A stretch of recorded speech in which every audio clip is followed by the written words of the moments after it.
मैं इसको जुमले में डालूं क्या, बीएसपी जरूरी है चुनाव जीतने के लिए, बिजली सड़क पानी।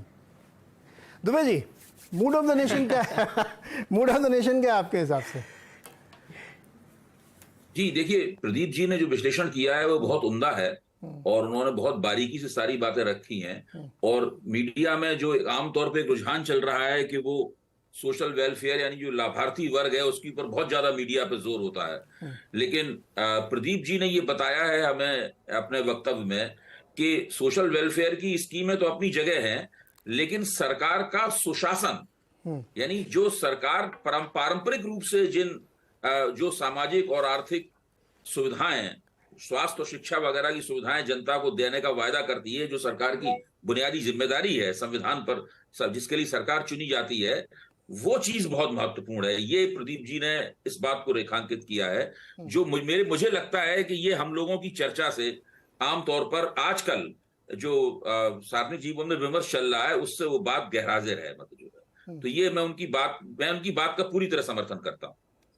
मैं उनकी इस बात का भी समर्थन करता हूं कि सरकार जो है वो देश की सबसे बड़ी एजेंसी है और उसके द्वारा दी गई सुविधाओं से हमारी आबादी का जो बहुलांश है वो प्रभावित होता है और वो सरकार की तरफ इस रूप में देखते हैं कि वो हमें मदद करेगी, और सरकार अगर मदद नहीं करती है तो फिर उसके प्रति उनके दिमाग में सवाल उठते हैं कि भाई ऐसा क्यों हो रहा है, हमने सरकार को इसलिए चुना था लेकिन हमें मदद नहीं मिल रही है।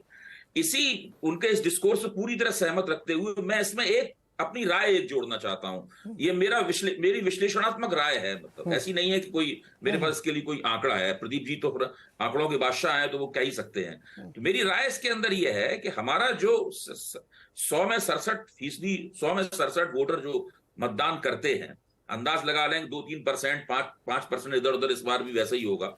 अगर इतने लोग जो वोट करते हैं, मैं इन वोटरों को 3 हिस्सों में बांट के देखता हूं राजनीतिक रूप से। एक हिस्सा वो है जो भारतीय जनता पार्टी को मोटे तौर पर वोट नहीं देता है, उसमें दक्षिण भारत के भी बहुत से लोग हैं और भी क्षेत्रों के लोग हैं, भारतीय जनता पार्टी वोट नहीं देता है। एक बड़ा हिस्सा यह है जो भारतीय जनता पार्टी को हर हालत में वोट देता है, यहां तक कि अगर उसकी सरकारों के परफॉर्मेंस से वो अगर खुश नहीं है पूरी तरह, तब भी वो मोटे तौर पर भाजपा में भरोसा करता है कि इस बार नहीं उसने अच्छा काम किया तो अगली बार उनकी सरकार अच्छा काम करेगी, वो उसको वोट देता है। लेकिन इसमें पूरा जो 67% है वो खत्म नहीं होता। इन दोनों के बीच में एक वोटर होता है जिसकी राजनीतिक निष्ठाएं तय नहीं है, जो ना स्वभाव से एंटी भाजपा है अपनी राजनीतिक समझ से और न ही भाजपा समर्थक है, वो बीच में बैठा हुआ है और वो सारी राजनीतिक बहस को मीडिया में उसके सामने जो परोसा जा रहा है, नेता लोग जो बोल रहे हैं, आंकड़े जो सरकार उसके सामने लाए जा रहे हैं, खुद उसका अपना जो अनुभव है, अपने साथियों का अनुभव है, अपने समुदाय का जो अनुभव है, इन सब बातों पर ध्यान देते हुए वो फेंस सिटर वोटर है, जिसको फ्लोटिंग वोटर भी कहते हैं, जिसको आप हिंदी में मध्यवर्ती मतदाता भी कह सकते हैं। मेरा मानना यह है इस मध्यवर्ती मतदाता की संख्या 15 से 20% के बीच में कुछ होती है, वोट डालने वाले वोटरों के अंदर कुछ होती है, और निर्भर करता है परिस्थिति के ऊपर उसकी संख्या ज्यादा होगी कि कम होगी। ये वोटर राजनीतिक विमर्श को और दोनों तरफ से जो दावे और वायदे किए जा रहे हैं उनको ध्यान से देखता है और ऐन मौके पर बिना प्रचार से प्रभावित हुए ऐन मौके पर अपना वोट डालने का मन बनाता है। मुझे लगता है कि इसका मन किधर जाएगा वो बहुत अधिक महत्वपूर्ण है, और ये मेरे जैसे व्यक्ति के सामने चुनौती है कि इस मध्यवर्ती वोटर का कैसे मन पढ़ें। तो ये वोटर जो ये क्या कितने दिन पहले तय करता है, 24 घंटे पहले या 1 हफ्ते पहले कि अब मेरे को, अब ये तो इतना एम्पेरिकली तो मैं नहीं कह सकता। लेकिन मेरा मानना यह है कि ये वोटर जब चुनावी मुहिम थोड़ी सी गुजर जाती है, कम से कम आधी गुजर जाती है चुनावी मुहिम, तो वोट डालने के कुछ समय पहले, अब वो समय 1 हफ्ता हो सकता है, वो 10 दिन हो सकता है, वो 5 दिन हो सकता है, कुछ समय पहले ये तय करता है। और इसके प्रमाण भी उपलब्ध हैं। मैं जो बात कह रहा हूं बहुत आंकड़ों के रूप में नहीं, खुद पार्टियां भी ये मानने लगी हैं कि ये जो मध्यवर्ती वोटर है वो मध्यवर्ती वोटर बहुत महत्वपूर्ण है, ऐन मौके पर तय करता है, इससे चुनाव का फैसला हो जाता है। जी प्रदीप जी, इस पर मुझे एक कमेंट आपका भी चाहिए, क्योंकि आप तो आंकड़ों के बाजीगर हैं।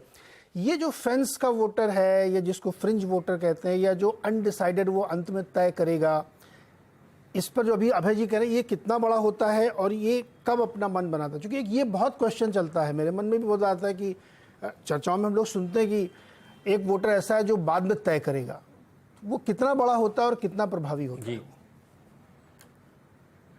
देखिए, बिल्कुल अभय जी ने ठीक कहा कि ये 20 से 30% पक्का वोटर होता है। ऐसा माना जाता है कि जो 10% वोटर है वो इंडिपेंडेंट और अन्य उम्मीदवारों के खाते में जाता है। करीब 30% एक प्रमुख पार्टी, विपक्ष पार्टी और एक प्रमुख पार्टी, यानी दो जो मेन दावेदार हैं जिसको आप इनकम्बेंट और चैलेंजर कहते हैं, ये 30% करीब करीब इसके अंतर्गत बढ़ता है। तो 30 और 30 60 और 10% आप अन्य को छोड़ दीजिए। तो ये जो 30% रह गया वो हर एक प्रदेश में परिस्थितियां अलग है, कहां पे कितनी क्षेत्रीय पार्टियां हैं उसके ऊपर निर्भर करता है। तो ये जो 20 से 30% हम जिस फ्लोटिंग वोटर की बात कर रहे हैं, आपने पूछा कि ये कब तय करता है और कैसे ये अपना मन को बदलता है, तो इसमें जो हम अमूमन एक बहुत बड़ा शब्द सुनते हैं एंटी इनकम्बेंसी या प्रो इनकम्बेंसी।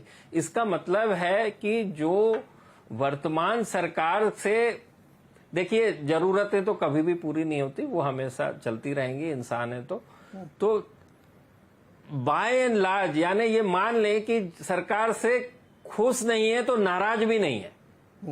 यदि ऐसी स्थिति है उस समय पे जमीन के टुकड़े की, तो ये वोटर जो फ्लोटिंग वोटर है वो करीब करीब 6 महीने पहले चुनाव के मन बना चुका होता है कि ठीक है यार, कुछ नहीं तो पहली सरकारों से ये सरकार ही ठीक है, ऐसी स्थिति होती है।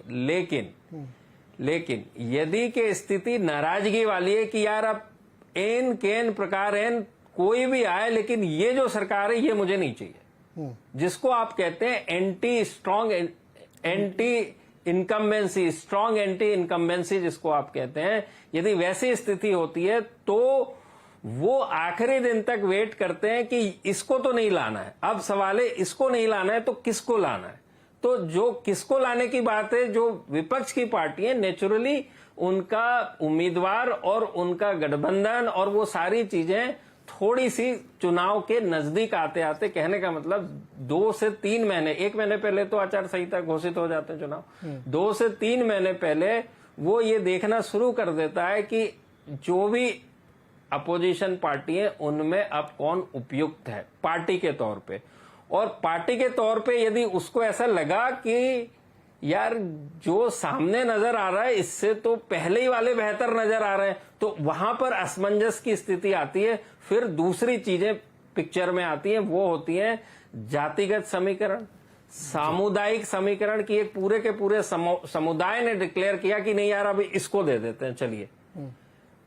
तो इस क्षेत्र में, इस श्रृंखला में जो अलाइनमेंट वाली बात है, वोटरों का जातिगत अलाइनमेंट की बात कर रहा हूं मैं, एक ही समाज ऐसा है जो कि अलाइनमेंट किसी के साथ नहीं है। कंट्री की बात करें, देश की बात करें, वो है आदिवासी।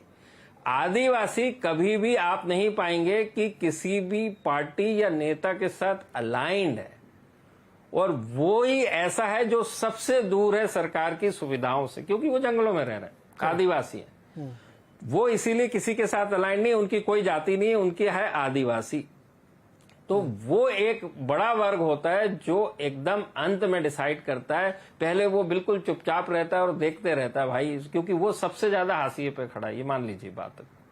वो सबसे ज्यादा सरकार की सुविधाओं और व्यवस्थाओं से थोड़ा दूर है, तो उसकी चिंता जिसने सबसे ज्यादा की है वो उसकी तरफ झुक जाता है। करेक्ट। तो इस तरह से ये 20 से 30% जो फ्लोटर वोटर हैं, अपना अनुमान जो है 2 महीने से लेके 6 महीने के दौरान मेरी नजर में बनाते हैं, जो अभी तक की हमारी स्टडी ये कहती है। परफेक्ट। अब इसको